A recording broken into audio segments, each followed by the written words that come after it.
Well, thank you everyone for coming out. We were just reminded earlier today that we like to do events during terrible weather. We had a very, very successful event exactly 3 years ago, as Facebook reminded us, democratizing the green city in this very auditorium, and we were snowed in. So I wanted to thank everyone for coming out. I wanted to welcome you to the new school year. I wanted to acknowledge that this land that we are standing on, before it was owned by NYU and before it was called New York, is indigenous land, used to belong to the Lenape tribe.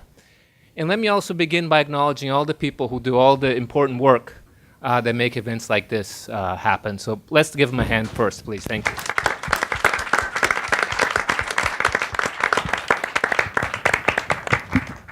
So I'm going to turn it over to my friend and colleague, John Mollenkopf, to talk about the event and our very, very nice set of speakers tonight. But let me just say a couple of things for those of you who are not familiar with the Urban Democracy Lab. We are a small center here at NYU.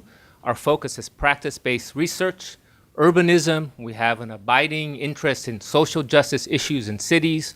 We've worked on issues like municipalism, green gentrification, CLTs, alternatives to the market, the last few years. And this interest in municipalism and progressive local alternatives is something that, as you know, has been catching people's attention and capturing our imaginations.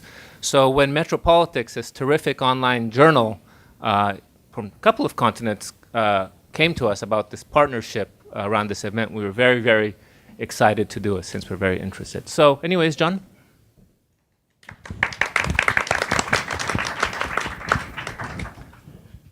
I'll be brief. These flyers are outside on the table. Take one with you if you would like to subscribe to Metropolitics, which I strongly urge you to do. And we have a number of the local editorial board members with us here today, if you would raise your hands down in front. It's a fantastic group of people to work with. And every week you'll get one or two really interesting articles about things happening in cities not only across the United States but across the world that come from a critical perspective, a grassroots perspective, but written to be both addressing something that's intrinsically interesting and coming across in easy to read short prose. They're all just a couple thousand words at most. And I find it endlessly fascinating, so please go to www.metropolitics.org and sign up. It's as easy as entering your email address. One of the things we've been working on over the past year is to highlight the various kinds of urban progressivism that have taken place all across the country. New York City has been a banner location for that.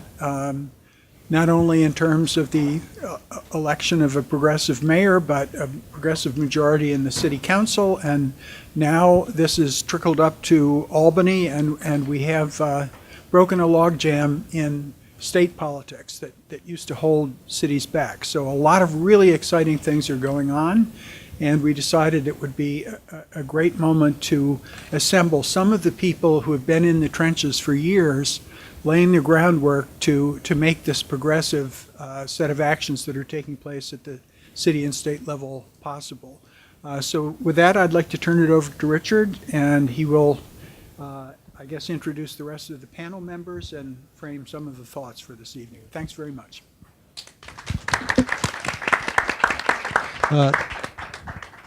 Thank you, John. Is this on? Yeah. And thanks to the Urban Democracy Lab and Metropolitics, this is really a pleasure for me. My name is Rich Schragger. I'm a law professor. I come from Charlottesville, Virginia, and I don't know what's going on up here in this weather or the politics. We have a different politics. This is really this conversation is one I am eager to have with this panel and with you all.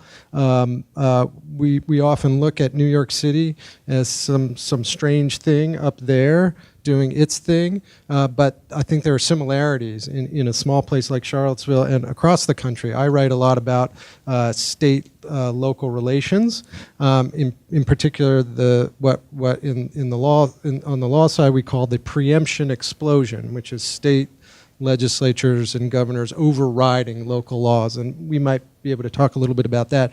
That's my concern these days. I've written a book called City Power. I'll just put a plug in for that. And that book just says cities should have more power. So you don't even have to read it. But you should. It's a little more nuanced than that. And for 300 pages, that's what I go on about. So it's a real pleasure. Thank you for coming out today in the cold. It's really important to have these conversations.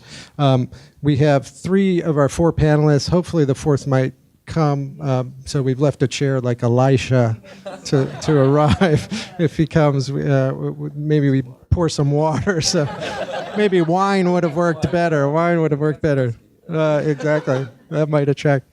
The bios of each of these distinguished panelists are elaborated here on your sheet. So I won't go into great detail because I think we want to have enough time to talk. I'm going to ask some questions and then ask the audience to ask some questions. Again, the subject here is how do progressive local officials navigate the state-city divide? That is the complicated. We have a complicated federal system in which states are constitutionally recognized and cities are not. But we have, in reality, a 3-tiered governmental system: the federal government, the state government, and the local government. That's not the way all nations are organized. Obviously, some have unitary systems, and so that creates special challenges, I think, especially in an era in which decentralized entities like cities are moving in a more progressive direction, or generally in a progressive direction, and that's moving in an opposite direction than, say, states or the national government. That is not what we have seen in the past 20th century. It's been the reverse in some cases for progressives. They have focused on the national government more than the local or the state governments. So we've seen a flip here, and the question is how does that get navigated? These folks have been doing this and are doing it now, and so they should have special insights on all this. So right to my left is Carlos Menchaca. He's a council member from District 38 in Brooklyn, newly elected, or re-elected, newly re-elected. To his right is Zellnor Myrie. He's a senator from the 20th Senate District, also Brooklyn. And then to his right is Zephyr Teachout. She's a Fordham University law professor, so we have a couple of lawyers up here. And she most recently ran for the Attorney General position. And hopefully Gianpaolo Williams will come and we'll talk. He's from Brooklyn too, so it's all Brooklyn today, pretty much, in the house, exactly. We could talk about why that is. Why is Brooklyn doing all this stuff? Anyway, so I'm going to start, Professor Teachout, with you. And this is, again, a question. We'll have a specific question, but then the other panelists can answer it as well. If you had been elected the Attorney General, what would you be doing to improve or address city-state relations? What is it that state officials can do? Is this on? Okay. Yeah. So thanks for this panel. Thanks, John. I'm a huge fan of John for convincing me to come out in this cold weather.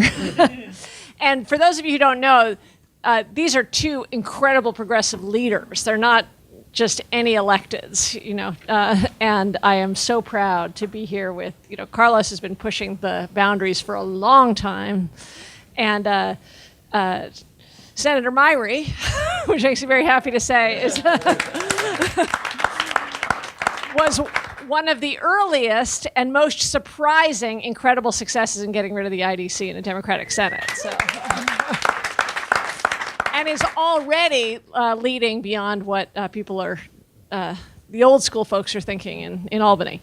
So I'm not going to answer your question because I was very proud to vote for Tish James for AG, but I'll answer a version of your question, which is, what could law enforcement do to deal with some of the real city-state problems that we have? And so one of the ways I see that are what are the diseases that are sort of shared diseases or problems that are shared problems. And it's a no-brainer for me that one of the great diseases in New York City politics and New York State politics is big New York City money, revenue, basically.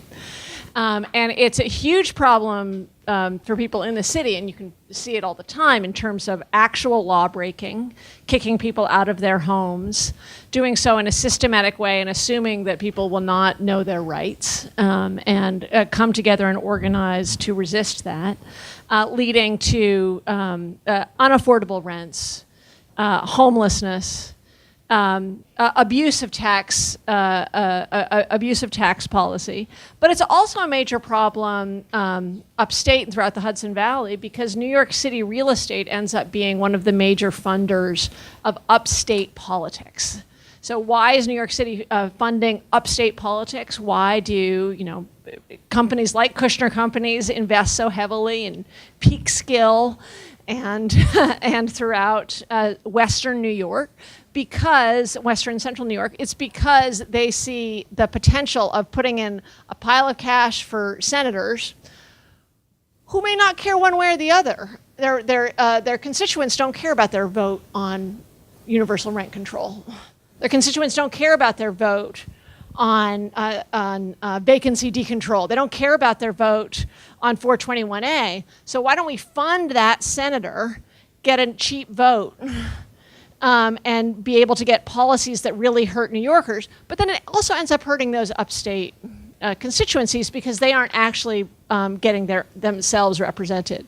And then if you talk about this disease is, of course, the breeding ground for where Donald Trump comes out of. So it's also a national problem. When people in some parts of upstate and central New York and the Hudson Valley think about New York City, and they don't like it, one of the things they're thinking about is New York City real estate.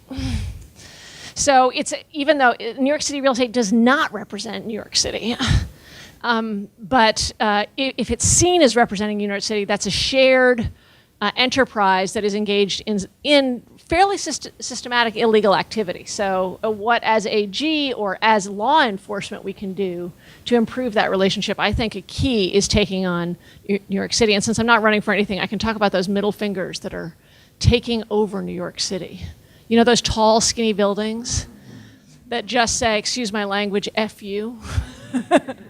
Basically, we're going to take your money. We're going to hide cash in it. One of the sort of disturbing, interesting features of post 9/11 cash flows is banks had incredible reporting requirements that weren't put on real estate. The real estate industry worked really hard to make sure they didn't have the same reporting requirements. And so we're also just seeing this big, like piles of cash being held in the middle of our city in ways that aren't being distributed. So I see like taking on New York City real estate as a major law enforcement, a big New York City real estate is a major law enforcement priority that would help join the cities and state together. Do you guys want to chime in on that question? City-state relations, yeah. Senator? No, yeah. Check. Is it on? No. Yes? Okay. So, I think Zephyr pointed out a lot of what I think is important. There are some structural issues that help perpetuate this. This is something I talked about on the campaign a lot.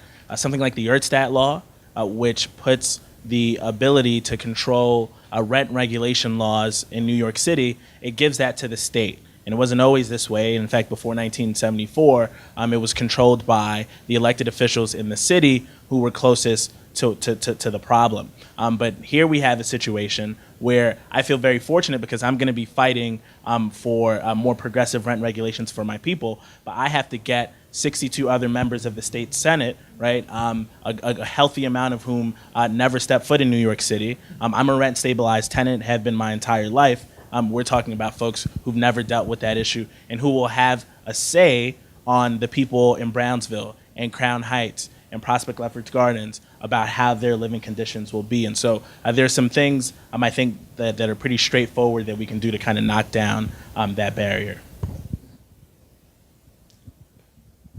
I'll go to the next question. So for you, Councilmember, and this might be related, obviously, to these policy issues. Now that the New York Senate is under Democratic control, what are the possibilities, do you think, for cities Yeah. in maybe This is- adjusting some of the existing political economy. Right. And thank you for that question. And it is definitely related, I think, to the kind of core of the question. And I also want to say thank you for having us here and how important it is that we're here, even on a cold day, to be discussing this. There are two things that I want to say to start the conversation, and one of them is that this is essentially a long game. And we have to remind ourselves that even as we celebrate the wins that we just on the state side, but also have been winning on the city side, this is a long game. And so one thing I want to say to us, and that's all of us, is the mission-driven values that are fueling our progressive movement. One thing that we never talk about is self-care. So I want to make sure that we say that in this room. How do we take care of ourselves so we can keep going for a long time? I'm just beginning to understand that value myself. Now back to possibilities. There are so many possibilities, and I think you've just seen, and I hope the senator talks a little bit about all the victories in this month alone. They've been able to kind of push legislation as promised by the people who just elected them. Incredible. I think about things in links from the city, and so I chair the immigration committee, and so a lot of the work that I do, I have to think so creatively about what we can do on immigration, because that's a federal. That's not a state. It's not a city. And so we are often trying to figure out how we make stuff happen. And a lot of the things that we haven't been able to accomplish, it's the state that has yet to join us. And one of the reasons why is because of our previous sessions where the Democrats weren't in power. Now the possibilities are there. One thing that we are calling for, and I think this is a joint effort, is an immigration committee at the state level, in the Assembly and in the Senate. The power that I have as a chair of immigration, where I get to have my own budget hearings, and that wasn't happening before I became the chair. I demanded that, and we got it. And so now I get to scrutinize the entire budget and say, how is this city of New York putting in this $80+ billion budget stuff for the immigrants? And that has allowed us to create public defender systems that allows for universal representation in courts. Those are the kind of things that I'd like to see more at the Senate level, and those possibilities are not only there, I think they're going to happen. Joint efforts on legislation where we have to wait because we are preempted by the state to think about e-bikes and e-bike justice, for example. I don't know if you've been seeing some of that. We had a big public hearing this week where it's the state that essentially is saying it's illegal for e-bikes to even be on the streets. NYPD is using that to confiscate and charge thousands of dollars on these bikes and these workers who are immigrants who are delivering all of your food at home. Those are the kind of things that are now possible because we have partners. And then on the district level, we have this big BQE in Sunset Park, the Gowanus Expressway, and there are issues there. I can't work with my previous local state officials, and thank God for the dragon killer.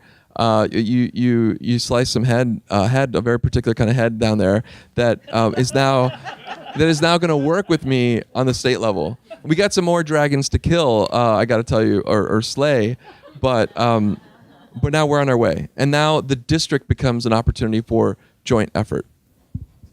So this raises a question for the senator. How deeply embedded is Albany's control over the city? How deeply embedded is it? So we have a couple of examples, right? One is the political economy here, but also just the fact that the legislature has control over a lot of affordable housing policy, has a lot of control over all these other policies that you mentioned. How deeply embedded is it? How do you root that out, or is there another strategy? Yeah, so I mean, I think it's incredibly embedded. You've already referenced some of the examples, but it really touches a bunch of subject areas that have an impact on our everyday lives. Education, right? That's ultimately the state has a lot of control over. Criminal justice, that is a state issue, and I don't just mean some of the big ticket items like bail reform and speedy trial that are in our criminal statutes. There are laws that dictate how the New York Police Department polices in state law. which to me makes no sense, right? And so there's a rule in the law 50A that shields police misconduct, right? And that is something that I'm for repealing, but that's a very granular thing that has an effect on folks here in the city. And so I think that we have, you know this better than I do, that constitutionally cities are just creatures of the state, right? Legally, that's what they are. And so just by virtue of that relationship, I think it just incentivizes the state to Bigfoot. But I think secondarily, we have a role, certainly the legislators from the city, to be standing up for the city, right? I think that we, it's been interesting, I've been, 4 weeks on the job, maybe. And we've done a lot in this past month, and we've passed a lot of legislation that was bottled up, for years and years and years. But I really see that as the first step. We're playing catch up, and I've used this phrase a lot. We're trying to go from worst to first in many of these areas, but that's going to take more than just passing the backlog. We're really going to have to stick up for our folks. I want to also point out that gerrymandering is what has allowed this to exist as well, right? And so if the districts were drawn in a sensible way, keeping like communities together, the Republicans would never have had the majority for as long as they have. In fact, I think they'd be hovering in the teens by representation, if that, right? And so we got to look at that too, and we got to look at that structure so that cities can be being adequately represented. Are there conflicts within the city's legislative delegation? I assume there are some disagreements, and is there a way to resolve those? That is, you've got representatives up there in Albany from the city, but there's some history that shows that delegation sometimes disagrees, and that dilutes the effectiveness. Thoughts? So, yeah, I don't want you to call anybody out, but to both of them. Right. Yeah, exactly. I'm not trying to ruin any relationships. Yeah, I'm not trying to ruin any relationships. Everybody is fabulous. We work so well together. I will just say very quickly, and then I'm interested to hear your thoughts, that just like the legislative bodies on the city level, which Councilmember Menchaca can speak to, even amongst the same party and in the same conference and in the same city, there are going to be differences, right? And our city is one in which, even in my district, I have some of the poorest zip codes in the city and some of the wealthiest zip codes in the city, when those interests don't necessarily align all the time. And so when you're dealing with members that represent more suburban districts, even within the city, I think some of those distinctions pop up. I want to say something that may be pretty obvious to people here, and as our visitor from that alien place, Charlottesville. But there is a double accountability issue. The first is so many of the issues, and we've seen this the most blatantly with the MTA, that there is a public perception of accountability in a very different place than where power resides. And that creates all kinds of problems for actual, public input in a meaningful way, especially for those who aren't deeply, deeply engaged in the minutia. There's a separate accountability problem with the MTA, but certainly there was, and a lot of work has been done, and Carlos has been a great leader on this, among others, and people thinking that the MTA was really a city issue when it's not. It's really state. But the other accountability issue, and this is where I wanted to hear what you thought about divisions, is that in New York State, because of the way that power has been highly centralized in 3, for a while 4 men in a room, there's real questions about where any delegation stands because the public typically doesn't necessarily know. Because there are not individual votes on legislation. The key legislation is all packaged together. So then if you wanted to know not what is said, but what is actually pushed for behind the scenes, you don't know. And so if you're trying to hold your state senator accountable or say, where does your state senator stand on something, you know what they say, you do not know what they actually do without votes on those particular issues. And that's been a real issue for the city, for the whole state. And I think that a lot of that is conducted by the leadership at the top, and that's the governor and the mayor. And I think what's interesting and I think about this in the sense of possibility is that in the city of New York we've had a Democrat mayor. John called him a progressive. I don't know about that, but I think that there's been a Democrat in the mayoral seat and a Democrat majority in the city council, and so you have to ask the question like, well, what's happened? And I think we've had a lot of issue with our Democratic mayor to push policy. And one thing that's very important, and we were talking about this in the back, the mayor and the governor believe that they're policymakers, when in fact they're not policymakers at all. They've been functioning as policymakers, but that's just due to the dysfunction in the legislative body. In the city council, here in New York City Council, we've taken that role seriously, and we said, okay, we're gonna actually create the policy. That's our job. You execute. You're the executive. And we've been taking that away from him slowly and stopping him in his path. Horses. He just couldn't get it done because he was coming from the wrong positioning. And I think this is what happens when an executive wants to create policy. They're thinking about it like an executive. That's not where policy is born. It's born from the people, our districts, and how it impacts the people. And so that's super fundamental. And I hope that the state understands that. It can really kind of come into that with that understanding. And then the final thing is just the relationship between the mayor and the governor. That just destroys every ounce of possibility. And yeah, the system is all messed up, no doubt. And there needs to be reform and finance reform, and some of the election stuff is getting fixed. But if you have that until that personality changes, and New York State voted predominantly in favor of this governor, this is our fault. This is on us as a community. And so we have to take that responsibility. And I hope that the state legislative body really pushes back and says, no longer are you going to put this all in the budget. We're creating the policy agenda. You're going to make it happen.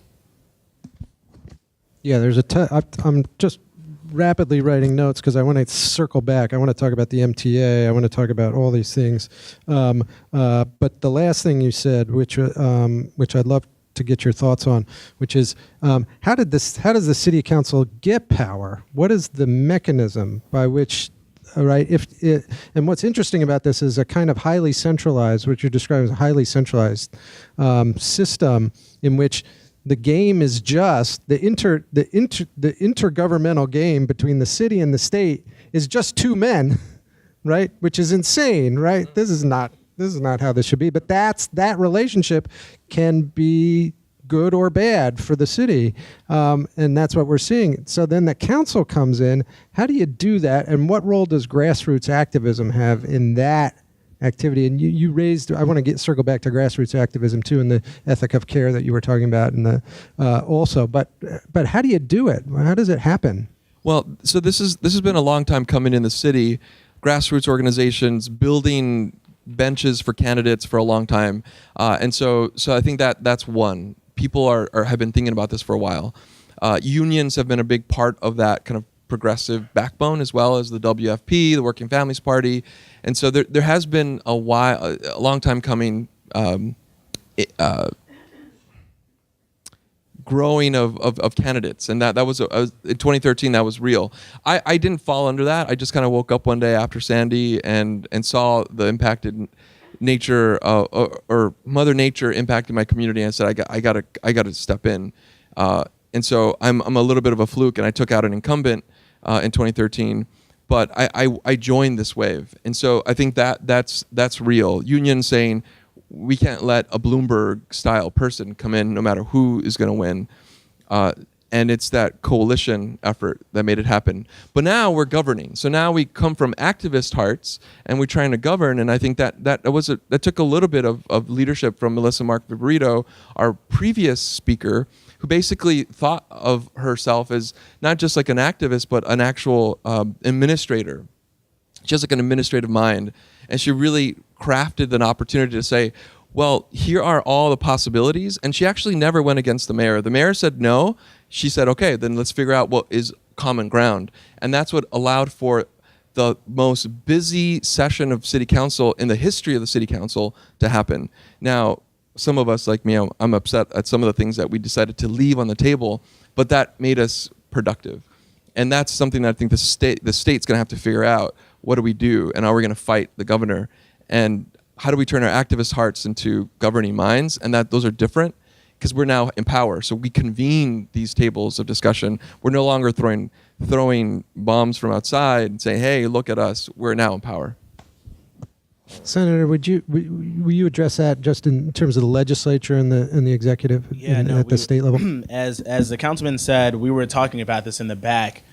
For someone new like me, stepping into this process and stepping into this legislative body and learning how much power the executive has through the budget is really kind of a daunting experience. And I think it's something that I have spoken to my colleagues about, that I've raised with leadership about asserting our role, our constitutional role, as a co-equal branch of government.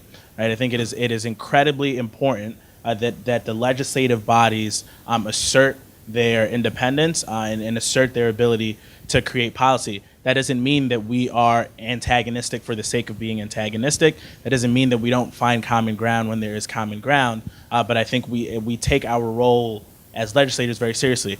And we've demonstrated that in the first month. You've seen what can happen when there is cohesion, right, and between the two houses, right, the Assembly and the State Senate, because now, we reference the three men in the room, we reference the relationship between the two white men running the city and the state. Now we have a black woman and a black speaker that are in that room with the governor, and I think that is very key. We have to remember that changes the dynamics. When the Assembly and the Senate are speaking as one voice, it is incredibly hard for us to be overran by the executive. And I think that what you've seen with quick bill signing, so I, on the first day of session, had to debate my first bill, and it was, the first bill that the conference put forward, and I debated for almost an hour with a Republican, which was its own fun, and, that bill was signed into law last week, right? And so we have... but it really was because of the unity between the houses, and to the grassroots question, because of the grassroots folks who had been fighting for this for years and years and years, and there had already been a public vetting of these issues, that there was clear support. Now we're in the position to really push it. And so I would not be here if it were not for the grassroots activism. They will continue. You guys, I'm sure, follow Zephyr, who is not shy at all about criticizing even the people that she believes in and fought for and supported. And that continued voice on the outside is also what helps us when, on the inside to put pressure on. Because I wanted to say that in the long term, for the legislative bodies to have real power, there has to be dissension within the legislative bodies. Because if the expectation is consensus, then the only thing that's consensus is lowest common denominator. There has to be, and has to be some comfort with dissension. And so anyway, so I take your point, Senator. I get such a pleasure out of calling you Senator. I take your point, but that if the expectation is we are going to pass things unified, then a lot cannot be done. But I have a question. Can I ask a question just quickly? I'm a big supporter of public financing of elections, and I believe that public financing of elections is part of what has enabled this activity on the city council. And then I've been a skeptic, but I've kind of come around on the combination of public financing and term limits. And so I am curious about whether you think some of the serious question. I'm like actually open on this. I'm not like set. Do you think the combination has led to the dynamism in the council, and the council then disagreeing with the mayor in ways that, traditionally did not? In some ways, I think I need to digest that a little bit more, because I think that the fight against the mayor is more connected to our community activist grassroots connection rather than term limits, and so I think that's more real. I think the term limits put us in a tricky spot because once you're in power, you don't want to let it go. And I think a lot of us are trying to figure out, can we extend term limits? Chris Quinn did it, and Bloomberg did it. Why can't we do it? And that's a dangerous discussion. And I will share with you. I think personally, I grapple with that because I feel like I'm just getting started. It's taken me 4 years to figure it all out. I've made a lot of mistakes along the way, and now like I want 8 more years to make this happen, and I think I have to kind of stop myself, because this is not about me. This is about my community, and so my community needs to feel empowered to be able to send their messenger. And as elected officials, this is not it should not be about us. It's not. If it relies on me as my person, we've lost. This is not the long game, and communities need to feel empowered by sending their representative for their needs, and that's hard to tell ego-driven people that. I don't know if I answered that question, so I didn't think about that, but okay, it'll be an ongoing conversation. Yeah, I think term limits are good. Pro term limits, but there's some sacrifice. Yeah, that's right. So the one point I want to make, though, is more of a point and less of a, is that there's the different ways of funding elections in the state and city level. And I think the city experience and people pushing up, being term limited out, wanting to then get engaged in state politics, they're like, wait, I have to raise money in this crazy way? Yeah. Why can't I go back to the way that I... Yeah. And so that the sort of training ground of the city has been very positive for the state, I think. That's a nice point. Can we go back to accountability, and how do folks, how can you educate folks about the constraints and limits on the city, the possibilities on the city? So we talk about the MTA, for example. It's just bizarre, right? That there doesn't seem to be anybody in particular who is in charge here or should be in charge. Right. So he will tell you nobody is in charge. Right. So there's a strategy here, right? To and it's also bizarre that a very wealthy city at this point with incredible demand on its public transportation can't exert enough political power. And so I wonder what the answer to that is. There's sort of two questions there. One is, how do we educate folks about accountability in the distribution of authority? And maybe that's just real politics, like there's your guy. And then what explains a moment like this in which you have enormous economic power in this city and yet an inability to move this particular project forward? In part, it just might be an intractable one, but I wonder what your thoughts are as folks involved in this. First question, how many of you were born in New York? Raise your hand. Great, there's some New Yorkers. How many of you just moved here in the last 5 years? Okay, great. So I asked that only because the New York system is so hard to understand. And for folks like some of us who moved here in our adult life, it's hard to kind of catch up. And so I think there's just a mystery to the system. Two, I think, and I'm just thinking about the last budget that we just negotiated, where we were doing MTA stuff, and so much is being pushed down to the city of New York. The governor is saying, "Great, you want to help the MTA? You're gonna pay for half." When we're already sending so much tax up to the state to pay for stuff like this. And we're saying, okay, we'll do it because it's important. Our people are suffering from your neglect. We will do it. The mayor's saying, no, I don't want to do it because pissing match. And so we're kind of stuck in the middle, and we want to do it. The city council is ready to put the money down. Your tax dollars, by the way. So if you have a problem with that, let me know. The second thing is things like the fair fares. I don't know if you saw the news on that. It was a huge victory. That was our push from the grassroots as an option to make it more accessible. And the mayor's messed up the rollout. We're really pissed off about that. And we're going to work with him to make sure that happens. But that's as far as we can go. When there's a board that's controlled by the governor, it makes it very difficult. The accountability is going to come from the state legislative body, the new Senate and the new Assembly. Yeah, so unfortunately, it's a very timely question. We had the budget hearing for the transportation piece of the budget today, and that was happening while I was delayed on the Amtrak, which is why I have my shoes on. So I think it's absolutely good. The governor, it is very clear to me that the governor controls the MTA. but the structure of the MTA is what allows for him to publicly say that he doesn't, and it allows for people to point.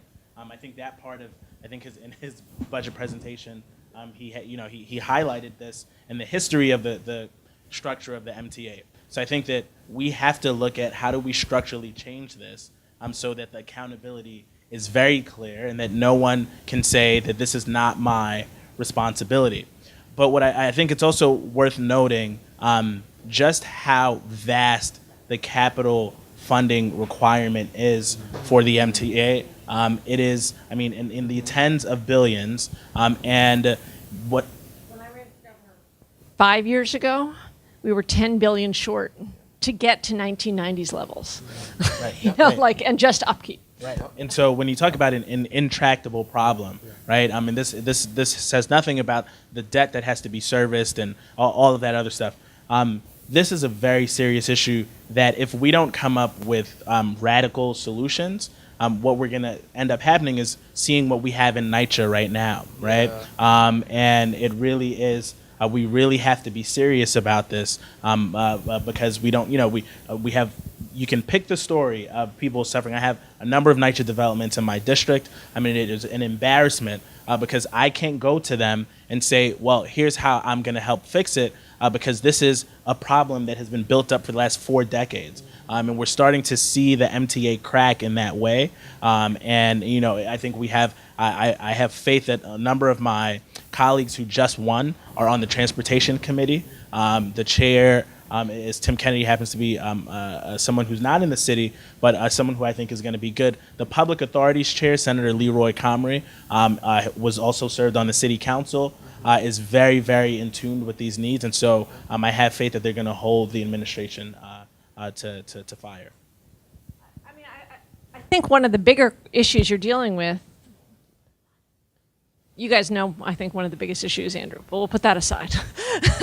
But the bigger issue, it goes to your first question, is about city-state relationships, is about, how in a longer-term way can we really build a kind of trust? Because in blunt terms, either the city is wholly responsible, which just isn't going to work, or the state, in a serious way, has to deeply buy in to the infrastructure, whether you're talking about public housing or you're talking about the MTA. And that deep buy-in does take political work that various people have tried over time, but as a sort of shared sense, it requires sympathy from city lawmakers about the real difficulty of getting a job and not having 3 jobs, none of which have benefits in upstate New York, like real sympathy for the burnt out industrial problems of the state. And that's not just about New York City versus rural. It's also about smaller cities that are really, really struggling throughout upstate New York. And along with rural areas. So that sense of connection, I think, is necessary if you're going to ultimately not shift the funding to the city itself. Yeah. So you raise a much larger point, which is the rural-urban divide and the lack of solidarity across declining post-industrial and rural communities and bigger cities, global cities like New York City. I was going to ask, does the federal government play any role in any of this? Because obviously historically, right, LaGuardia and FDR, that was a fruitful relationship. We had the War on Poverty, which also funneled funds, and you would think that large-scale infrastructure would have a federal component. I think in the atmosphere we're in, the federal government has absented itself for quite a long time, but even more increasingly. Is this just is there a way, this sounds like a national problem of distrust between cities and the federal government, cities and state governments. How do we generate the coalition that's necessary so that folks upstate, say in New York, or folks in any of the states, aren't hostile to their biggest cities. Say in Pennsylvania, Philadelphia is right. It's in a similar situation. New York, it's New York. Or is that political dynamic intractable at this point? It's not intractable, and just to put a fine point on it, I mean, people may not realize this, but if you look at the Trump wave of 2016, upstate New York to the parts of the Hudson Valley, we're really seeing some of the exact same trends that you saw throughout the Rust Belt. So you sort of saw the last parts of the wave in the Hudson Valley. And Trump-Obama voters that reflected Trump-Obama voters in Ohio and elsewhere. So I think this is not intractable, but it's going to take some work. And I sort of started to answer this at the beginning about talking about real estate, but we are talking about a handful of people with enormous amount of wealth and power, and a lot of other people who aren't getting a part of that, who aren't getting the value, who aren't sharing in the shared prosperity that they are creating, and showing the connections between the, incredible despair felt by taxi drivers facing centralized power in companies like Uber, who are dealing with high degrees of a lot of suicides, as well as real mental health stresses coming from work, and how that is connected to the farmers who are facing Monsanto, ADM, and John Deere, who are also, people are making a lot of money on food, and it's not farmers. People are making a lot of money on information, and it's not newspapers. That's my pitch for. But basically, there's a trickle up effect, and showing the way in which people who are creating value in rural areas and people who are creating value in urban areas are not getting a piece of the pie, and that is a shared fight against some people who the upstate folks might think of as city folk, but they're not city folk in the best sense of New York City city folk. I want to answer this in the lens of my experience as a council member, and really my focus around immigration work and thinking about other cities that have done and are doing some really cool stuff on immigration. The city of New York is actually leading in a lot of policies that other cities are now beginning to adopt. IDNYC. How many of you have IDNYC in your wallet? Awesome. Thank you. If there was somebody who didn't raise their hand next to you, talk to them about it. We have over 1 million people in the city of New York that have this municipal identification card. And if you're not an immigrant, you are really in so many ways in solidarity with some of the higher need uses of the card, to have an identity card that's government that can get you access to so much. Other cities are following. The public defender system, getting a lawyer for anyone that needs it if they're in a deportation proceeding. All of this has allowed me to have discussions with other local, district, leader, municipal, and state, and across the country. Now, what's really cool about that, I think, is I'm now seeing new American leaders being elected for the first time ever in Arizona, places like Arizona. Not very recently, you had the first Latina person elected into a city council. And so I'm part of this organization called the New American Leaders, and I'm on the board, and we're just trying to cultivate leadership. And I believe, and I'm just kind of stepping back and asking that question, long game, self-care, I want to be in this for the long run. I see us all in Congress in like 10 years, right? And it's like, that's the kind of, I'm breaking news, yeah. And by us, I mean like the royal us in the United States. This is being recorded, right? Yeah. I love you, Nydia Velasquez. I love you. It's not gonna happen. I'm gonna get back to her too, but yeah, with term limits, extend term limits, and I'll be fine. I don't even know what I was gonna say. Anyway, there's a network. And we're sharing ideas, and we're another organization like Local Progress. These are municipal networks. We're not going to just end at city council. We're going to go up to the state, and then we're going to go federal, and so it's going to be a wildfire opportunity that's going to happen, and it's happening because we're electing different kinds of people. Mostly old white straight men are still in power in a lot of ways. That's changing, and when that changes, policies change, networks change, and lives, the quality of life increases for all people. Rich, if I may, because this is an issue that's incredibly important to me. The unification of the folks upstate and downstate, and even that's its own, what demarcates that, right? But I think this is a continuation. This is really a political question, right? This animus towards cities and people in the cities and the perceived differences between upstate and downstate. It reminds me of what was used to pit poor white people against black people, right? And it's a creation. It's really a class thing where some of my friends on the other side of the aisle use this as a way to divide.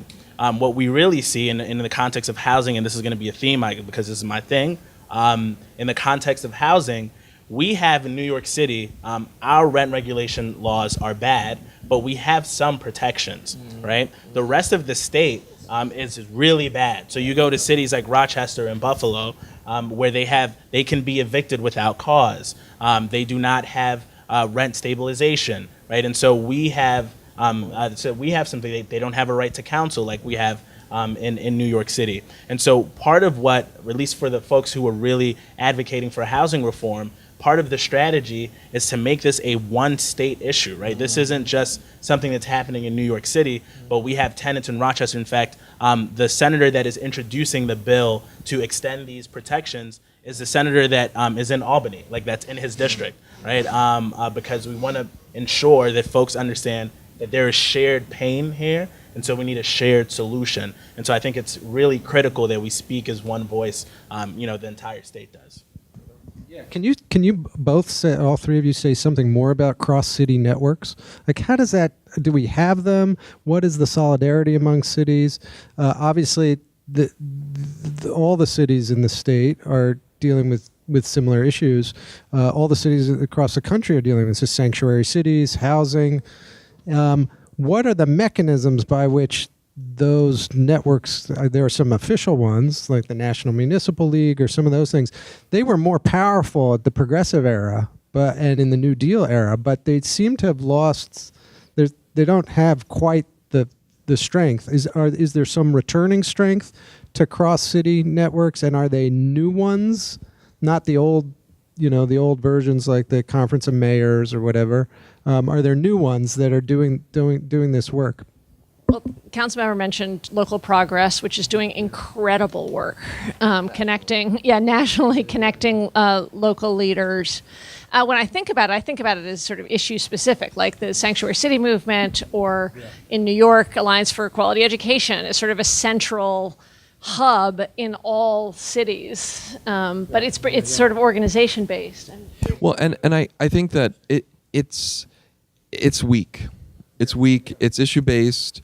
It's campaign based. So if we win a campaign, it just kind of dissipates. These are my reflections on it. And also, I don't like going to Albany. I don't even. So I don't even like to. It's gonna skip right over. I spend more time in Washington than I do Albany.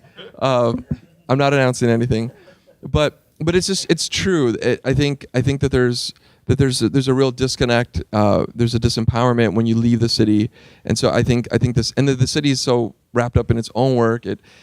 It's not happening. It's happening with organizations, and so I think we need to do. I don't know what we do with it, but I'm working on the immigration stuff. When I was on the campaign trail with Cynthia Nixon, I really heard from her all the immigration stuff. That's why I was like, I want to hear about your immigration stories, and she just gave me so much fabric of and experiences of what's happening in Rochester, for example, and at the border of Canada. And I want to go back and follow up on that, and that's where I want to start. But it's weak. I think it's weak. Is there a way, and this is my own interest, to get new organizations that will actually push for nationwide, say, strengthening home rule, for example, or a movement towards city pass as opposed to issue specific. So, and what I'm thinking about is progressives So are wonky. often right. So that's What does that mean, home like rule? what is that? What is that? Your thing? stats rule. Like, what is there's- that? What's Schragger talking about there? It's like it's hard to get people engaged in that. And what progressives have historically done is press particular issues: living wage, sanctuary cities, these kinds of things, affordable housing. And then, as you say, there isn't, though, a recognition that this is about power, about which level of government has power. It's cities now. I think there's more. It's about preemption, right? Wonky, but really important, it turns out, because there's all these specific ways where we can't do anything. Is there a way to get progressives to think? Because I think conservatives do think about level of government. They've been thinking about this for a long time. They don't always believe in level of government, right? But federalism is part of their discourse, and it's very robust. And I wonder if progressives could take localism and make that part of its part of their discourse, if that's a possibility. I mean, I connect localism, and there's the Institute for Local Self-Reliance, which you may know. Do you know them? Stacy Mitchell. I love them. And I'm a big anti-monopolist, and I see these as deeply connected because it's about saying when it comes to civil rights, we are not going to allow local governments to make decisions. That is not okay. That's the federal government has to be the floor. But honestly, if you want to fight big pharma, you're going to do a hell of a lot better in a state than you are at the federal government right now. If you want to fight big banks, it's the preemption of the banks during Dodd-Frank. They wanted preemption more than they wanted anything because they were so scared about strong usury laws at the state level. So there's a lot of areas when you're dealing with economic issues that progressives have both. I think what Stacy Mitchell, who runs this organization called the Institute for Local Self-Reliance, said to me 3 days ago. She said, there's a huge movement for left localism. It's just that people don't know that that's what they're doing. But I actually do think that there's an enormous amount of energy because my criticism of the left would probably be for many years, I think a lot on the left didn't want to hold power and exercise it. And I think that has changed. I think you've seen it change right here on this stage. I think that's changed with Alexandria Ocasio-Cortez saying to activists, if you're an activist, you can be in Congress. These aren't incongruent. But the sort of willingness to exercise power. But I think that, again, it has to be selective localism because we've had a really bad history with human rights on the national level. So I don't think it's just push everything local. This is tricky because, as you said, the idea is to sort of move to a more national level, right? We will start in the city, go to the state, and that's an impulse, certainly, of progressives for obvious reasons. For anybody exercising power, they want to exercise power at the largest level they can and eliminate those barriers. But there is a tradition of kind of Brandeisian localism. And Brandeis said, go back to your states, go back to your cities, do the progressive work there in the progressive era. And so again, one would hope that even though it's a little wonky, one would think, oh, maybe we want to focus on this. And what we're seeing is cities doing this. What do cities do with a hostile national government? And so this raises, we eventually, that there's always a goal. Oh, well, when progressives get Congress or the presidency, but what do you do in the meantime or for a long period of time, which I think there'll be hostile. There's certainly going to be a hostile Supreme Court. There's going to be hostile Congress just by the structure of the Senate, for example, which is going to be hostile to cities in lots of ways because it favors rural states. What does city leaders do, progressive city leaders do in the face of that? And sanctuary cities is just a recent example, obviously. Yeah.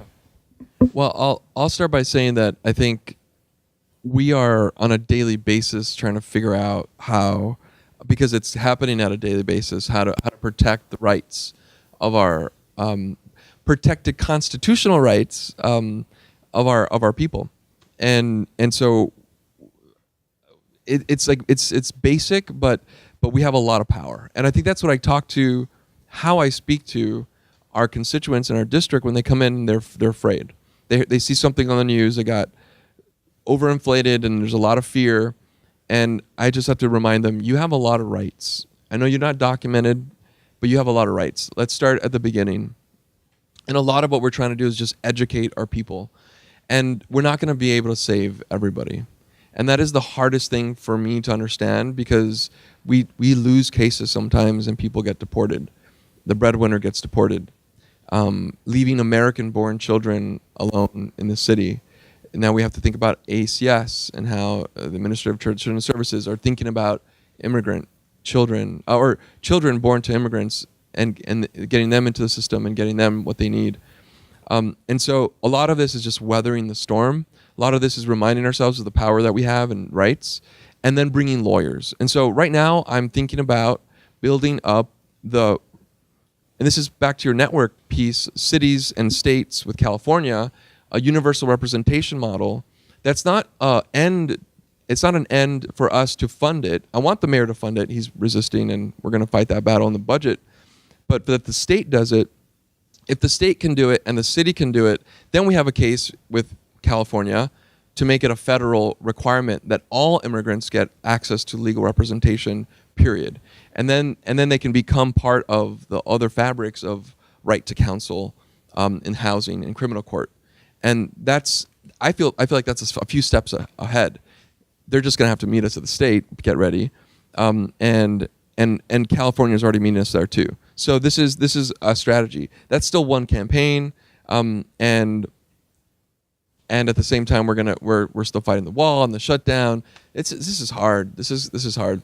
It's a hard time. Yes, it's hard. I think that I agree that there are a number of actual policies that we can institute. There was just a recent report suggesting that the courts were not being honest about how much they were cooperating with ICE agents, right? Oh yeah. And there's some things, right? That is the Office of Court Administration. That is a state body. That there are some things we can do there. But I want to push back on the narrative a little bit, because here I think sometimes when we are transfixed with national politics, we get focused on the personalities and not focused on the systems, right? And so, for instance, Trump is a racist, clearly, right? But the system has been racist since its inception. The criminal justice system is working exactly as intended in a very racist way, right? Some of the things that affect us on the day-to-day basis have been created within these systems. And so I like to tell folks, certainly when we are not in a jurisdictional position to have an effect on it, that we are attacking the system, right? And so my job is to think of ways where we can have systemic change. Voting happens to be one of those ways, I think, right? And maybe I'm biased because I am chair of the elections committee. But I think that, when we look at things like early voting and getting people involved, or campaign finance reform, changing the types of candidates that we get, changing how people vote, those are some of the systemic issues that I think will help battle some of these things, no matter who is, doing their thing on the federal level. Yeah. You just mentioned, look, New York City changed the way it funds campaigns. That's a thing a city can do with huge impacts. This isn't just the city sort of waiting around for the state. Chattanooga has municipal broadband because it got fed up with, I think it's Chattanooga. It's a few other cities, which are you probably know all the examples, but but easily preempted, right, by the FCC, right? There's working on it. Right. But no, right, building doing your it. Own municipal broadband. Yeah. Building your own transportation system. Fighting the state for resources too, but these are actual real meaningful things that cities do. Yeah. What cities should not be doing is giving major subsidies Amazon. to the biggest companies in the world. Amazon. That's bad. What cities let's should talk be about doing, that. What'd you say? I said, let's talk about that. Yeah. Well, I want to talk about Amazon because it's exactly what cities should not be doing. And states. And states should not be doing. This is not just no, us. It's mostly the state, honestly. Most of it comes from the state.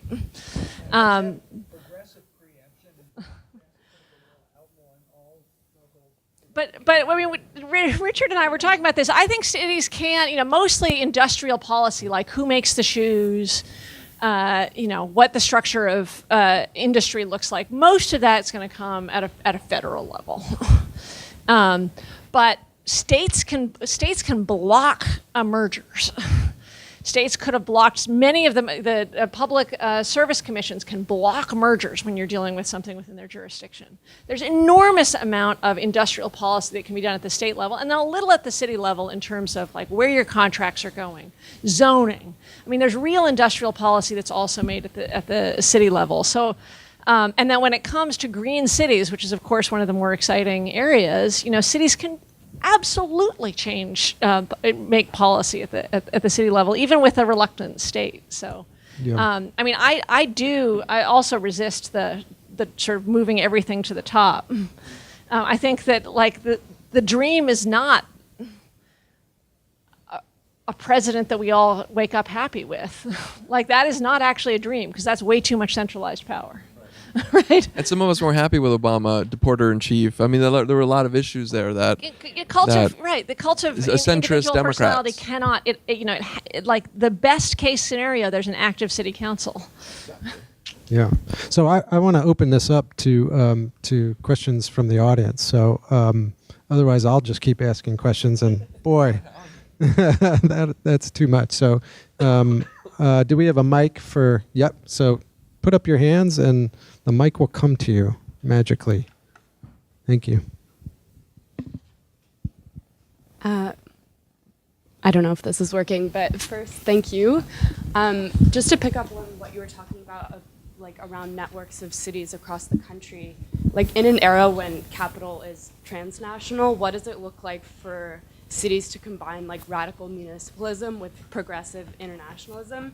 And what would it look like for New York to get involved with that movement? Or are there plans to kind of talk to the folks who are doing organizing, kind of bubbling up in Europe right now with DM25 and the Progressive International, but very much also relevant for North America? I mean, because like you said, conservatives have no problem coordinating global international finance. Davos just had them last week. Like, why don't progressives co-opt that sphere? Well, I mean, it's a great question, but there's like at the state level, there's this fantasy that if New York has progressive or just fair taxation, then everybody's going to go just leave. That is not true. It's just a lie. Like what is it? The office building that was built in New Jersey for Goldman Sachs. I'm forgetting which. And they couldn't pay people to go there because they all still wanted to be in New York. Like it's just not true.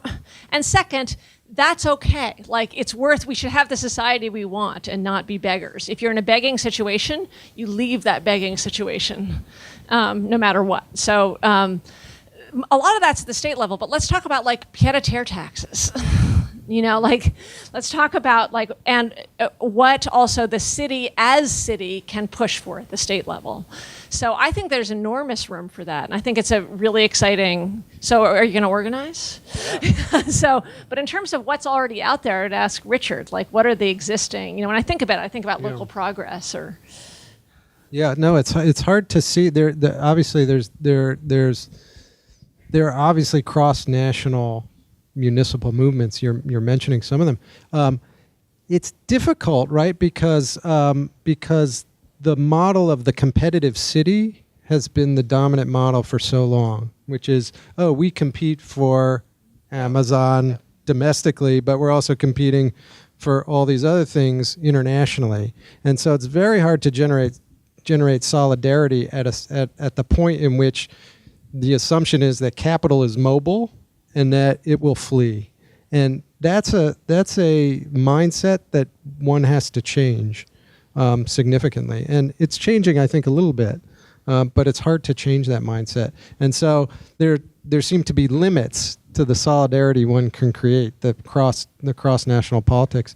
But I think we see much more aggressive forms of this overseas, certainly in Spain now, in some South American countries. Rights activists. Yes, so in Barcelona, it's a right huge, and we have certain kinds of movements. They're a little more mainstream, but we don't have quite the radical movements taking over City Hall. But you have yeah, right, in Jackson you have a little bit of it. So there are inklings of it, and there are forms of it that have taken place. I think the living wage movement in this country was a city-based. We forget very quickly. A city-based movement that no one thought could happen in the cities first, right? The theory has always been you try to force a minimum wage at the local level, capital will flee and you will just destroy your city. Yeah. And that has not happened, and everybody's like, oh, it's kind of working, okay, and then we forget how radical that was. So I think there are radical movements bubbling up from the bottom, but I think you're correct to think about the fact that cross-border flows are global. This is a bigger problem. Yeah.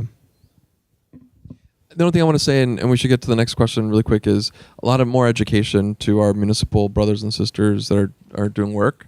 So that's one. I need to get caught up on this information too. And then the second thing is there are campaigns. I'm thinking about like the e-bikes. I'm learning so much about this world where they deliver your food through Seamless, and there's like a racketeering situation where they almost get paid nothing. Seamless is making a lot of money. This is a tech company, and yet we all have the power to just say no and do it and just call the restaurant. And there's ways that we as consumers can do so much, and I feel like that doesn't happen, and I don't know why. I don't know why that doesn't happen, but this is for like our colleges. This is where we should come up with movements and think about cities in terms of colleges working together and consumers working together, not just elected officials. To that one, because I think that one of the key things we have to get over is the idea of boycott as the way that we deal with That's a consumer, but that's consumer. Right. So the consumer model, the way that we deal with Seamless is we boycott. I'm not opposed to people boycotting Seamless, but one, I think it and we have to offer the model to. It ends up taking that first energy and putting it towards Seamless and away from Senator Myrie. And the energy, when you think about the problem of Seamless, my first call should be to my senator saying, why do I let them operate this way? Yeah. Because if we have a consumer model, again, I have no problem with boycott. The boycott on Driscoll's, which is a really successful, at least for those workers, they also had worker slowdowns. Even if you talk to the organizers there, they'll say the boycott on Driscoll's alone wouldn't do it. Well, and no doubt. But we have to kind of shift, and I think one thing that's important is that we're developing now. Well, I don't care. We can talk about it, I guess. A worker cooperative model to actually bring power back to the system and make these bike delivery workers owners of a company that allows you to shift. So it's not even a boycott; it's a shift. And that's going to require state and city to work together. And that's where we come in, right? So you're right. That's a call to us, but that's a call to you as the person on the ground saying, we're working on it. 1860s through 1880s, the co-op movement is huge. And there are more co-ops in my district than in the entire city of New York. And this is why it's embedded in my DNA now. So No, I believe in them. It's just it can't be consumer alone. That's all. It won't. So, hi. I have a kind of, I guess I could kind of bounce off that previous discussion about the recent developments regarding a NYCHA rent strike. I know Councilman Espinal has already spoken out about it. I wonder if you guys could speak about it, and maybe if any of this, assuming or hoping that that could get some progress on NYCHA repairs, that it could also be replicated through a riders strike through the MTA. So I'm all for rent strikes, rider hikes, hikes that put financial pressure on institutions to act. My only fear with this is even if every single tenant in NYCHA went on strike and management said, okay, we're paying attention now, they wouldn't even have the ability to make all the repairs, right? And so this is, goes back to my system versus institution person thing, right? Where we have, it's such a huge, I think it's $30 billion, the deficit, right? We just have not done enough to put NYCHA in the position to make the repairs that are necessary.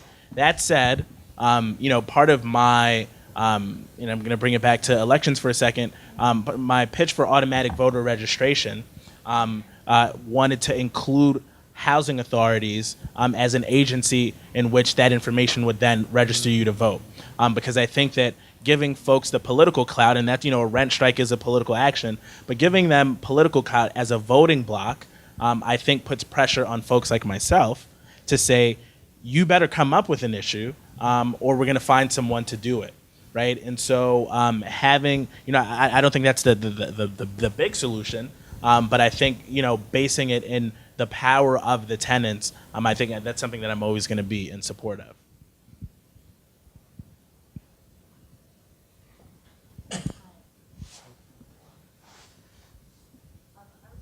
Talk a little bit about regionalism and metropolitan governance. I know that's something that's drawn a lot of attention here in the States, but also abroad and in Europe. Regional Plan Association here in New York has done a lot of work around transportation and infrastructure and planning, but I'd love to get your perspective just on metropolitan governance in general and what that means for all of your roles. So I had to ask what that was. I don't know what that is. You're so local. It's great. It's terrific. Regionalism. Just to say something, Jane Jacobs always said that a region was an area that was just larger than the area we didn't have answers to problems for, and we were just gonna, which is unfair to regionalism, I think, because one thing to note is we just don't have a lot of successful regions. Although some folks are talking about counties as a more relevant jurisdictional size for lots of the issues we're talking about. So is there any movement, for example, to get, obviously New York City is quite large anyway, but obviously the metropolitan area is a unified labor, economic, political region.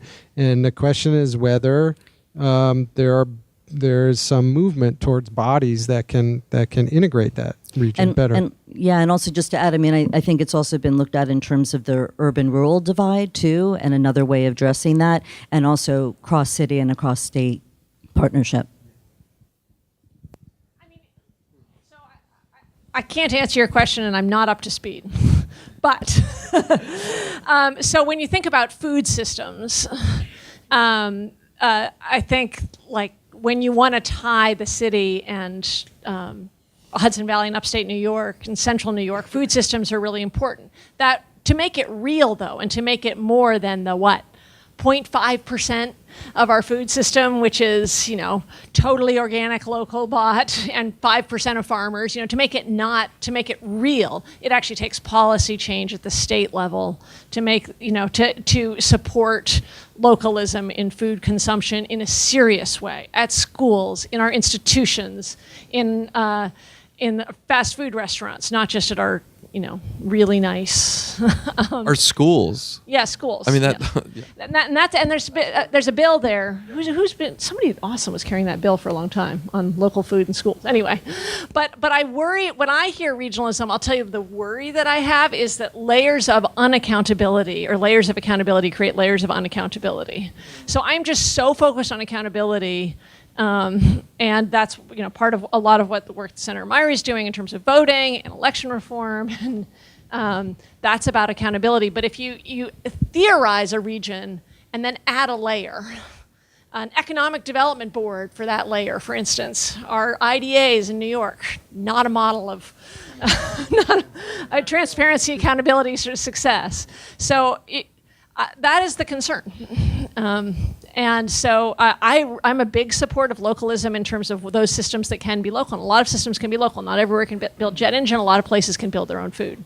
And they're also less subject to shock like Sandy's when you have a more local system. There's reasons to have that, but you gotta figure out what the electoral model is that goes along with that and not just put regionalism on top of their relationship and have yet somebody else who's responsible for the MTA.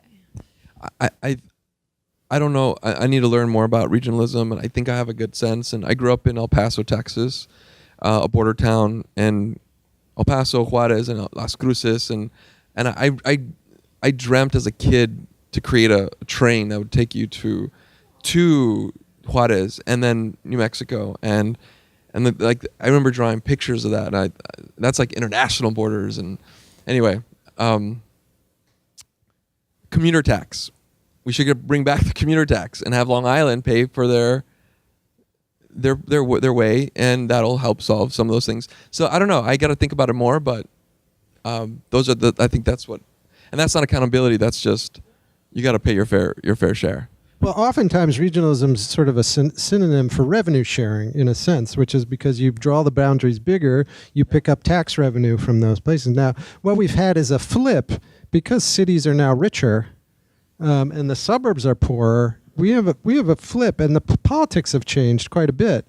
The inner ring suburbs are poorer now, and it's not clear that the city wants them.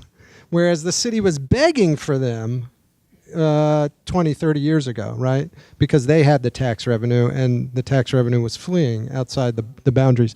Now that politics has flipped, so you don't have the urgency inside. We see this in Charlottesville, which is 12 square miles. Why is it 12 square miles? Because it was prevented from annexing further land in the 70s when the suburbs were like, no more. And we're not like a big city, but we're kind of a microcosm of urban problems and then a surrounding suburb. Now we don't want to be part of the county, even though when we were in fiscal straits 25 years ago, we would have desperately been part of it. Now we do have a revenue sharing agreement that the county hates in the shadow of an annexation threat, which then went away because the state legislature put a moratorium on annexation. So the county's very annoyed that they entered into that deal. But it's a form of commuter tax. That's what it is. It's a form of saying, you're the central city. They don't like it, obviously. There would be some room for a unified school district, for example, because we have history of racial segregation, as lots of places have, but a southern history of racial segregation. That's a city-suburb problem that could be solved with a unified school district. That's a form of regionalism maybe you'd want to consider.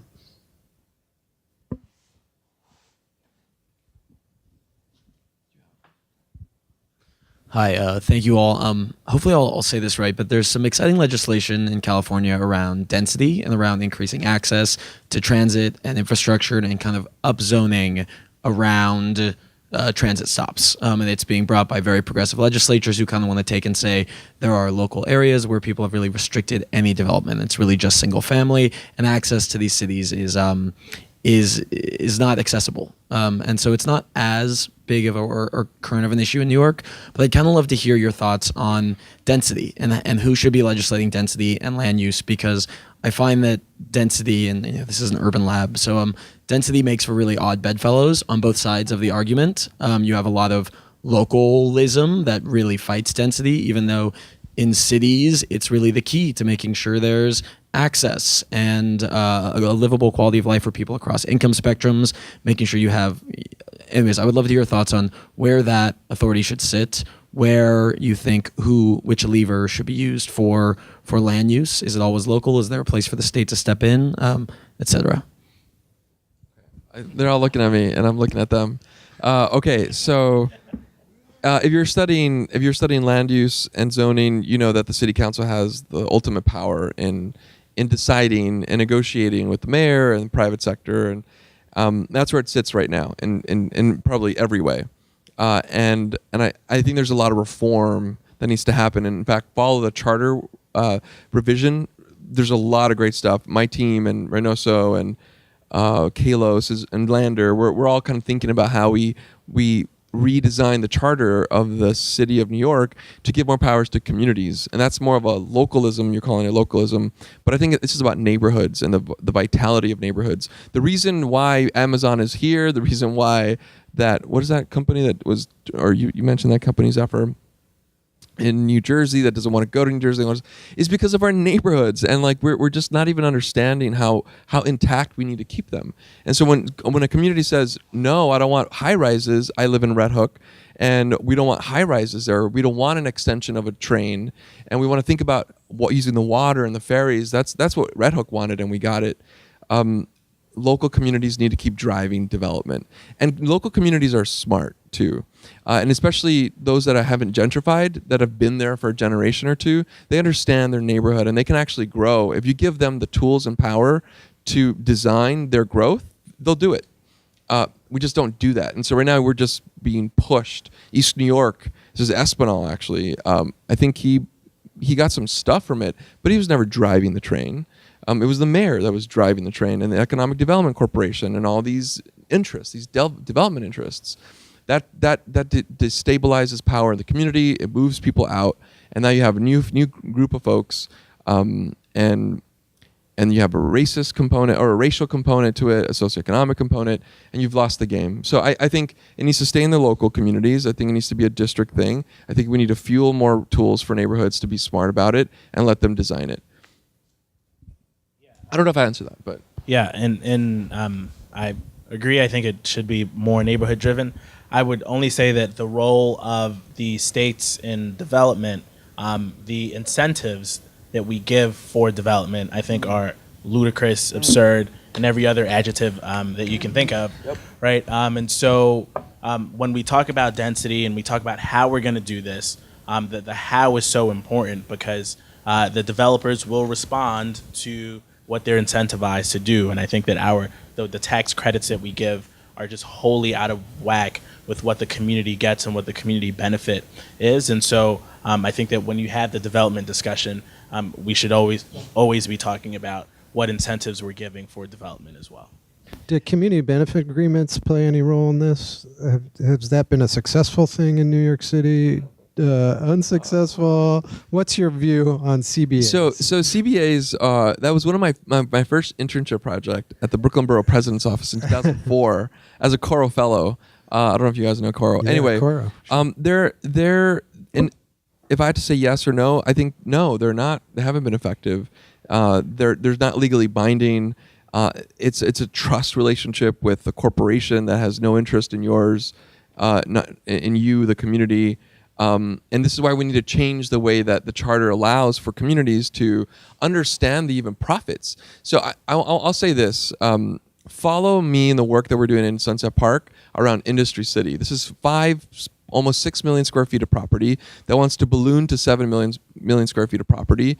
If you've been in the West Side, the new Google campus, what's it called? The market with the Chelsea Market. If you've been to Chelsea Market, those same people are in Sunset Park right now wanting to do something similar. And so I'm trying to fight as the one that's going to make the ultimate decision. This is David and Goliath, and I don't even know how much profit they're making, so I can even ask for whatever we're going to get because they won't share those numbers. And they're connected to Chinese financial money coming in. So long story short, we're trying to change the game here and follow that. The work that we have to do as communities is to get smart, and CBAs are just a failed attempt. A failed attempt. Other questions? But it's like the only thing we have. So like, what else can we do? Right. Well, this is I mean, this is an attempt. The CBA is an initial attempt just to do something. Like there was nothing, right? There was nothing. And again, the housing problem is tricky because or the development problem. The problem is you don't want to ruin neighborhoods, but you need housing. There's a lot of pressure. What level of government becomes really important? Like the state in California is imposing on localities, but it depends what you imagine the locality to be. Do you imagine the locality to be a working class community with long with deep roots that's being gentrified, or do you imagine the locality being an exclusionary suburb? And then we have different views on whether we should force them to take density or not, right? And so there must be a way to actually vindicate the values, as opposed to just, oh, we need housing here or we need more development here. Right, and then there's a question about density. You can build and they'll come, but there are people here that can get those jobs, but now we're bringing them from Wisconsin, and I think that there's a question about how you think about density, and also access points to the economic empowerment, economic juices of the city for the people who live here. And I think that's a bigger question for us to grapple with as a city. So I think I'm being told we have one more question, right? And John, you get priority, but it's going to be an unfair question, I guess. Is that what you're worried about? Someone else. We can talk. We're going to have You can talk to us later. all the time. He says we'll like the question. Okay, here it comes. I tried. So just to loop back to issues that were discussed at the outset of this terrific session, there aren't enough votes to win congressional majorities and Senate majorities in presidential elections just in central cities. And if you look at the geography of national voting, the cities are deep blue, pro-democratic, and density is very strongly associated with people leaning towards the Democratic Party. The rural areas are generally pretty conservative, and there was a pretty clear shift between the Obama election and the Trump election of sort of declining small town exurbia, shifting towards the Republicans, and that decided the election. And Zephyr was talking about the need for solidarity between the central city and sort of suffering parts of the exurban or suburban area. There are now more poor people living in suburbs than in central cities. There are more immigrants living in suburbs than in central cities. So just looking forward to 2020, how do you have a Democratic Party coalition that somehow unites central cities and suburbs and the smaller towns into a majority? What kind of platform gels that majority? Because it was periods like the Great Society and the New Deal that pretty much allowed all the progressive legislation that we have. And if we want to see something like that again in the future, it has to be built on those kinds of majorities. But I'm not sure how you construct them. There was the New Deal. New Deal is also racist, so let's just be clear, right? But I want to take what I think is valuable there, and I'm going to sort of start where I ended, which is there are actually shared antagonists. FDR called them the economic royalists, princes thirsting for power. Real, and especially in New Deal's second term, really focus on taking on financialization and concentration, and connecting the dots between rural poverty and financialization and concentration, and urban poverty and financialization and concentration. And all these have to do with this. Again, I'm not using the right word, but there is prosperity being created, and the creators of the prosperity are not getting credit. Nope. And that is true whether they are in the shipping center in central New York, basically working 25 hours, because if they work anymore, they might have to actually start getting some benefits. They are getting a tiny fraction of the value they are creating. I often think of the food industry as just the greatest microcosm of this, because you look at people who are working at Bon Appetit, who are signing arbitration agreements, which means they can't sue for discrimination, they can't sue for statutory violations, being hired by Google, which is itself, sorry, I said Bon Appetit, we'll stay with food. When you look at the farm workers working, picking crops, are not getting the value. The farmers who are hiring those farm workers, they're not getting the value. taken out a loan on their house to be able to buy the John Deere tractor. And the John Deere tractor they can't fix because John Deere has said we own the intellectual property of this tractor, so you have to go to our fixers, and our fixers are going to overcharge. Basically, I'm sorry, I'm a little scattered, but across the board, food is making money hand over fist, and the people who are working in food are not making it, and they live in the cities, and they work at Bon Appetit, and they work and they live in the country. But it requires taking on BlackRock, it requires taking on big money, and it requires breaking up big companies.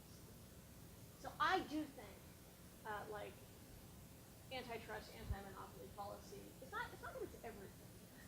And connecting that to the racial history of concentrated power is really important.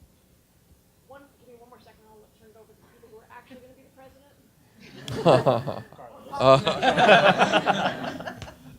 President Myrie. Credit monopolies kept freed slaves out of power for 45 years after Emancipation Proclamation because there was only one person they could get credit from. And that one person, that local credit monopoly said, you have to plant cotton, you can't plant corn. If you plant corn, you're going to be able to use it yourself, and you aren't going to have to go through us to sell it. Monopolies and centralized financialization have been a part of oppression and racism for our entire history. I think that credit monopolies and access to debt is something that can connect rural, poor, white Americans and urban, wealthy, like every part of society, not wealthy, every part of society is feeling that squeeze. And we see the value, we see the opulence. And most people are not getting a part of that opulence. And that doesn't mean kowtowing to the racism that is very alive and well in this country and is a real problem. It means being honest about people's feelings. Yeah, I would only add, I think our response to climate change is actually going to be the unifying factor. And what I mean by that, I talked to my colleagues who represent, these are folks in my conference who represent some of the more rural parts of New York. And they have to take, these are folks that took out Republicans, right? And so who have districts that went Trump last election. And, they've already had to take some votes that an opponent can use and tee up in a mailer. But they ran on passing some of these issues, and they won, right? In districts where Trump won, right? And so with that said, they said their concern is when they go back to the district, it's not that they're going to be some like lunatics who say you passing the Reproductive Health Act was a bad thing. I shouldn't say lunatics. I don't want to disparage people. But it's going to be, did you help me get a job, right? Have you helped me look towards some new opportunities? And I think our biggest opportunity to do that is our response to climate change, changing our infrastructure, and providing real jobs for folks, right? There is questions of agency here and whether that is the government that does that, right? But I think having the discussion, excuse me, and this larger infrastructure discussion is what's going to unify folks, because if we have the federal government decide we're actually going to invest in our infrastructure again, and we're going to do so in a way that greens our economy, right? I think that anyone, wherever they are in the country, can get on board with that. Right on. One tiny New York thing of stuff. Our sewage system is it's terrible. And jobs that can go with actually fixing and building a 21st century sewage system are great jobs. So we end with sewage. Oh, did you want to go? I want to say a couple of quick things. And what I'll say, I'm trying to think how I can link. I was going to link with. Yeah, don't end with sewage. This is all about leadership, and the fact that we haven't tackled these things the way we need to is because we don't have the right people in office, and so you all have whoever can vote should vote, and let's get the right people in to tackle these issues.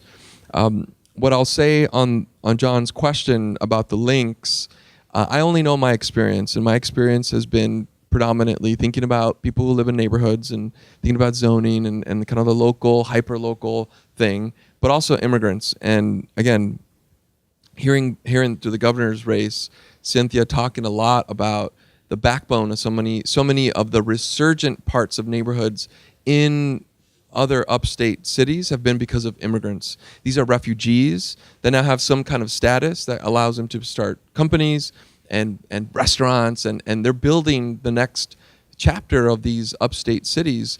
They're having children. Their children are turning 18, and it's about organizing those folks. And so I think the electorate has already changed, and Zellnor just talked about that. And how we're already seeing that change. In 2 years, we're going to see more. In 4 years, we're going to see more. That's how I got elected in my district, because the Mexican population, their parents, undocumented, but 18, 19, 20, 21, their parents organized their kids to get registered to vote and vote. That's happening across the entire country. Our whole country is turning black and brown. And so that's just real. And so I have hope. Where my hope ends is this possibility that if we don't get to it fast enough, we're going to have a revolution, and the workers are going to fight back, because it's not just about like, oh, I wish I could get paid more. People are in insane poverty right now, living in conditions that no human should live in, and it's in our country that they're living in our neighborhoods that they're living in that situation. And so that's where my like unfortunate like bad moments where I'm going to sleep and can't sleep, I think about that, but this makes me feel so good. Self-care. Have you heard about Oh, that? thank you. That's where self-care comes in, and yoga, meditation. Everyone start to practice yoga. End on yoga. Namaste. A moment of Namaste.